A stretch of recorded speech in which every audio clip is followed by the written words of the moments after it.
اور اب میں اسے ہر قیمت پر میاں صاحب کے عتاب سے بچانا چاہتا تھا۔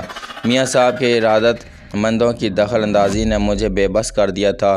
ماں میری نظر پھر کوٹھڑی کی جانب اٹھی۔ وہاں در شہوار کھڑی تھی اور ساسمگی سے مجھے تک رہی تھی۔ اس کے چہرے پر میرے لیے ہمدردی کا جذبہ موجود تھا۔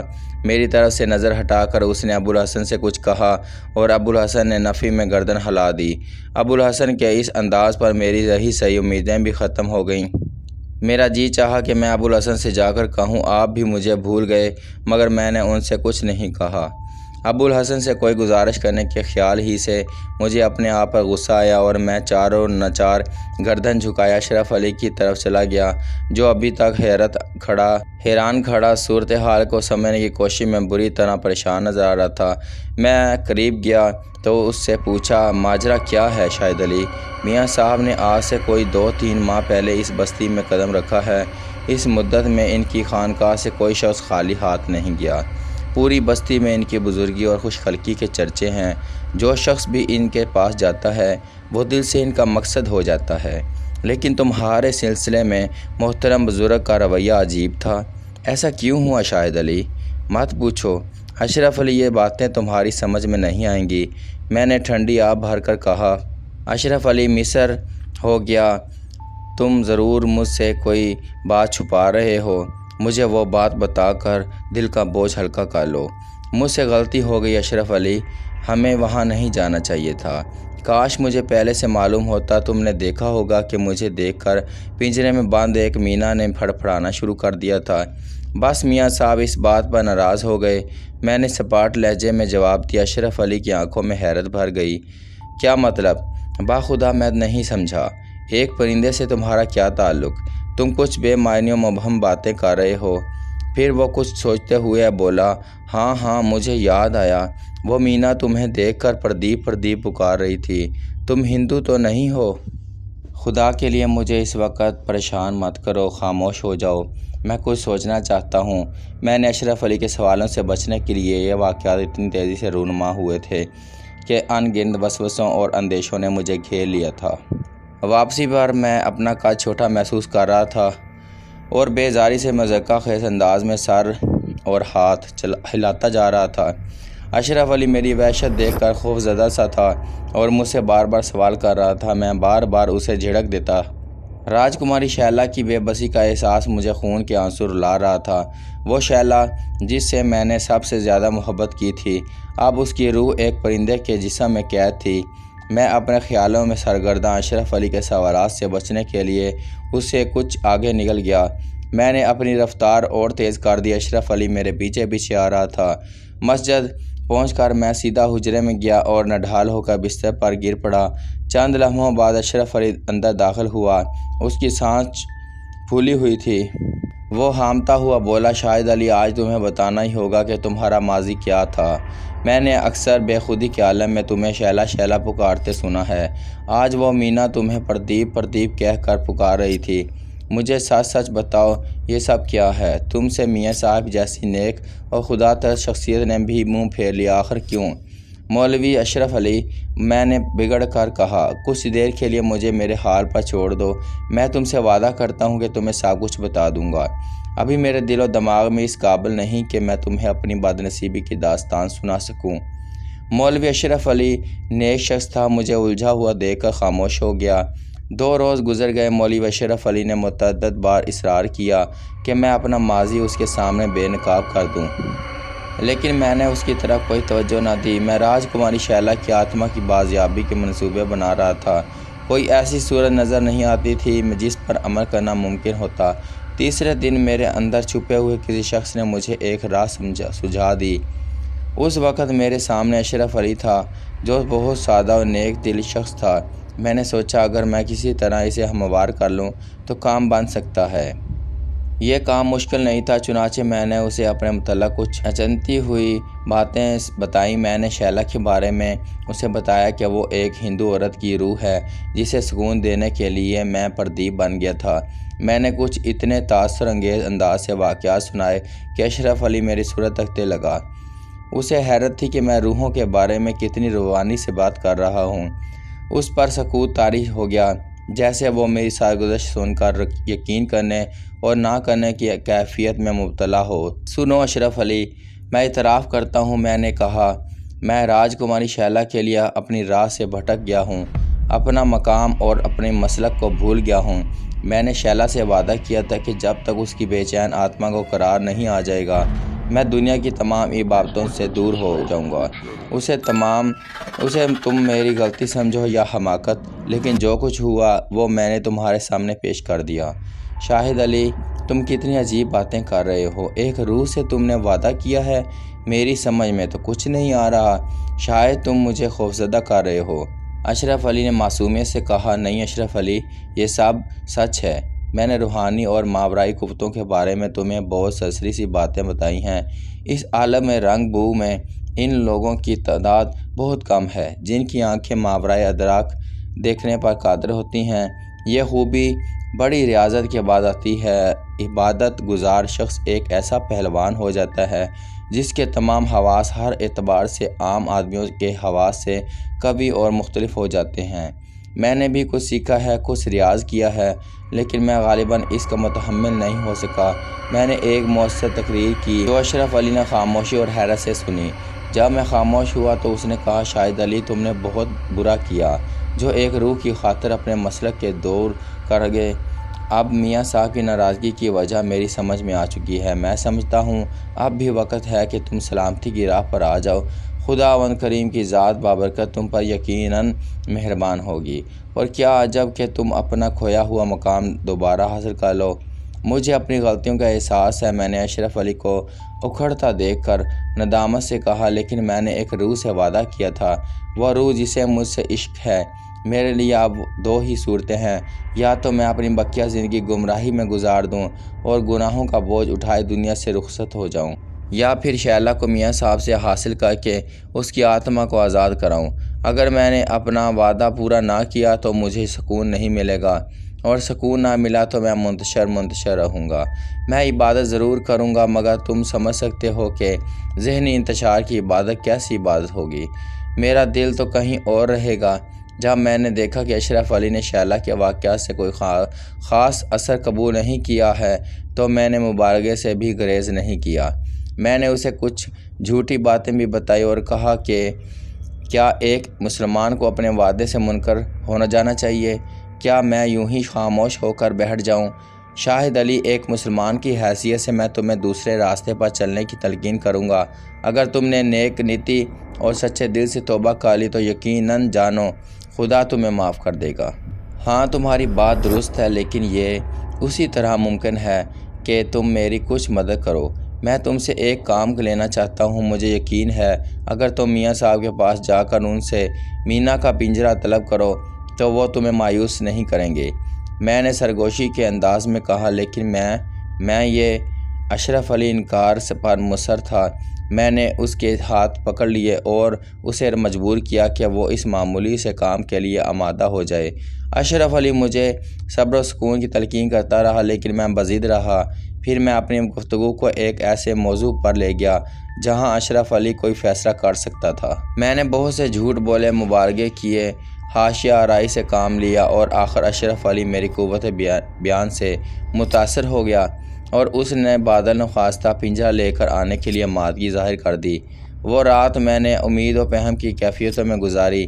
مجھے اپنی کامیابی کا یقین نہیں تھا۔ میاں صاحب دلوں کا راز پڑھنے کی قوت رکھتے تھے۔ مستقبل کی باتیں ان پر آشکار ہو جاتی تھیں۔ مجھے اندیشہ تھا کہ میرا یہ فریب بھی ان سے مخفی نہیں رہ سکے گا، لیکن اس کے سوا اور کوئی صورت ہی نہیں تھی۔ ڈوبتے کو تنکے سہارا کے مصداق میں نے اپنی امید کا چراغ تیز ہواؤں کی زر و نزاد پر روشن کرنے کی کوشش کی تھی۔ مجھے ایک موہوم سی امید تھی کہ میاں صاحب شاید اشرف علی کی درخواست رد نہ کریں۔ صبح فجر کی نماز کے بعد مولوی اشرف علی میاں صاحب کی طرف روانہ ہو گیا۔